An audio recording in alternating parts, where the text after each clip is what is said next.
تر مرګري پوښتنه کړې ده چې مونږ خو اورېدلي دي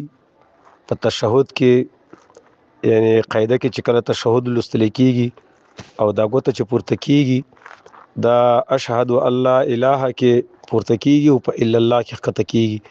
وای دلته یو کس مونږ ته ویل سینا دا تشهد سره له قاعدې سره تعلق نه لري دا چې څنګه تا تحیت الله ته شروع کړې نو دا ګوته به ته پورته کړې وای دا څنګه ده محترم مرګري دا خبره غلطه ده دا به کېدای شي غیر مقلد وي د احناف مسلک دا ده د تشهد په وخت کې په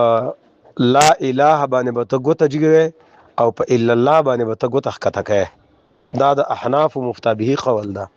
مولا علی قاری رحم الله په شرح د مشکات کې دوم جلد صفحه 229 کې لیکي وعندنا يرفعها عند لا اله ويدعها عند الا الله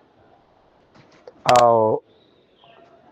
همدارنګه شامی اول جلد صفحه 508 د لیکي وفي المحيط